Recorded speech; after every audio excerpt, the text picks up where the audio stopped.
Share. See, because what you dealing with here is the brotherhood. It's non-stop from this point on in WCW. We take what we want, and after we take Lex Luger and the Giant, we want the gold, sucker. Hulk Hogan, we coming for you. Shut up, Brian.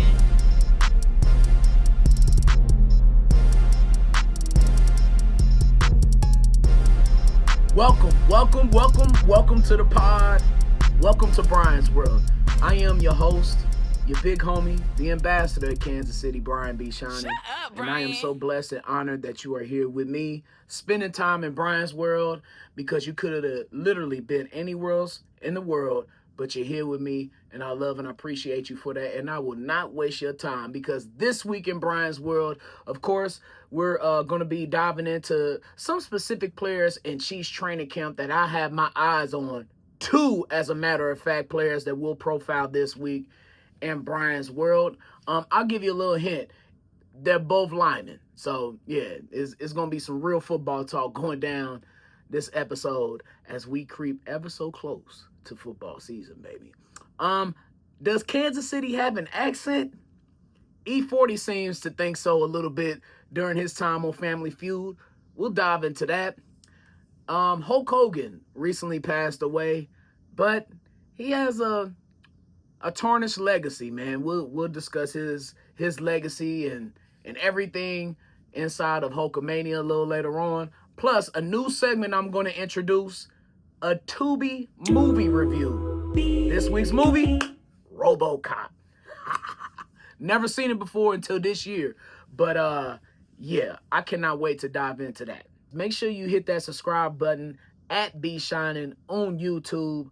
All my Brian's World content is there. My Hustle and Shine content on Hot 103 Jams is there. And everything else that I do is on my YouTube at B Shynin.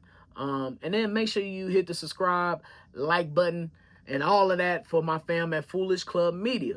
And make sure you rate, subscribe, and review at Apple Podcasts, YouTube, and on Spotify for all the Foolish Club Media podcasts that we have. First day in pads for Josh Simmons. How do you think he looked, especially knowing... Yeah, he did some good things. I wasn't just focusing on him the whole time, but I thought he did some good things. He's got, he's going to be a work in progress. Keep working and cranking on it. Young guy.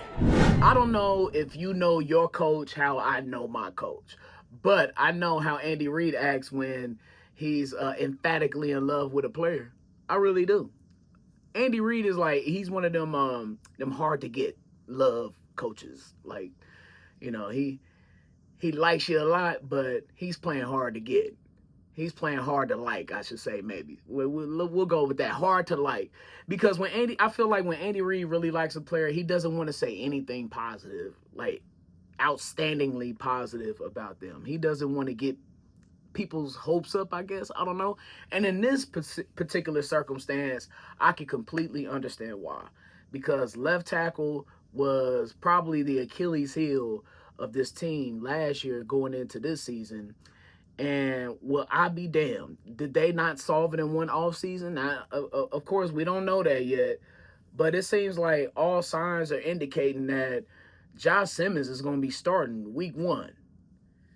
And he's looking pretty good, according to multiple reports. This is not only from local reporters and local eyes keeping their eyes on Josh Simmons, but it's from national guys. And when you start to get the attention of the national guys and when they start reporting on things, it's real. I'll give you an example. Patrick Mahomes. Peter Schrager was heavy on Mahomes in 2018 when he was becoming a starter for this team. And he was the one that's saying, hey, look out. This team is finna do something this year. Mahomes is incredible. This, that. And I remember a lot of reports that offseason in training camp about Mahomes throwing interceptions in camp. Like, that was a thing.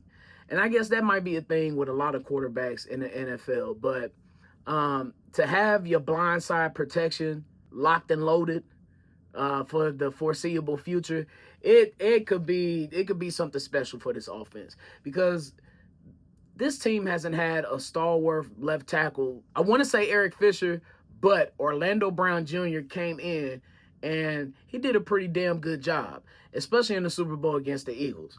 But to have that locked and loaded for the foreseeable future at your left tackle, to know who you have, and then it's on a rookie deal too, it unlocks so many things to have a good left tackle.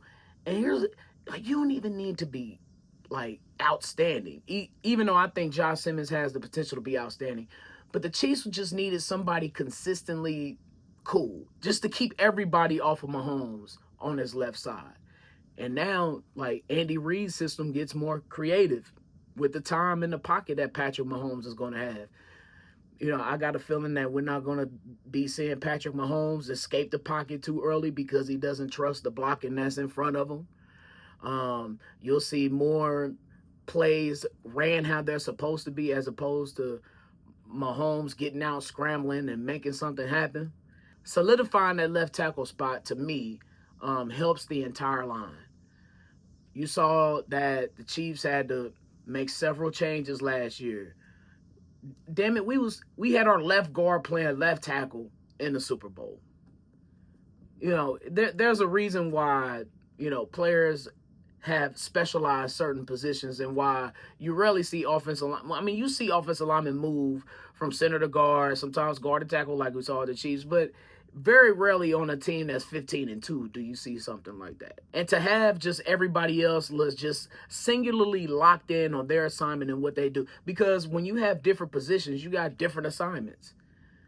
You have different audibles. You have different plays that you have to run. As an offensive line, there's different plays that you're pulling on if you're a left guard, or maybe if you're a left tackle in certain offenses.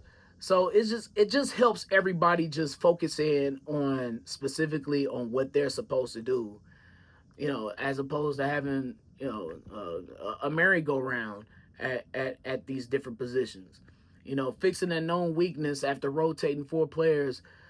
The Chiefs only ranked middle of the pack in sacks allowed at like 2.6 per game. A lot of that was due to the magic of Mahomes, though, man. But it was a disastrous Super Bowl in which we all saw the Eagles sacked Mahomes 6 times with no blitzes. Something I'll be looking for Josh Simmons is how he handles the speed rushers and how often he's left one-on-one with no help. You know, now he allowed 0 sacks and only 1 hurry in his limited 2024 tape, but, you know, he was at Ohio State. You're talking about the creme de la creme, the top of the top. So I will take that small sample size over, you know, what other players have to offer in the situation that the Chiefs were in. The Chiefs traded back. Now, it might have been only 1 spot, but the Chiefs traded back and still got Josh Simmons. If Josh Simmons is what they're saying that he is in camp, which is the day 1 star left tackle, you know, Mahomes is going to have plenty of time to throw. He's going to have plenty of deep play action fakes to Xavier Worthy. And, of course, the team has been talking all offseason about capitalizing on some of those deep balls that they got in the Super Bowl. They can't do that with having last year's offensive line. So, Josh Simmons, man, if he's a hit in the draft, Veach, he did it again and might have guaranteed himself a couple more Super Bowl titles.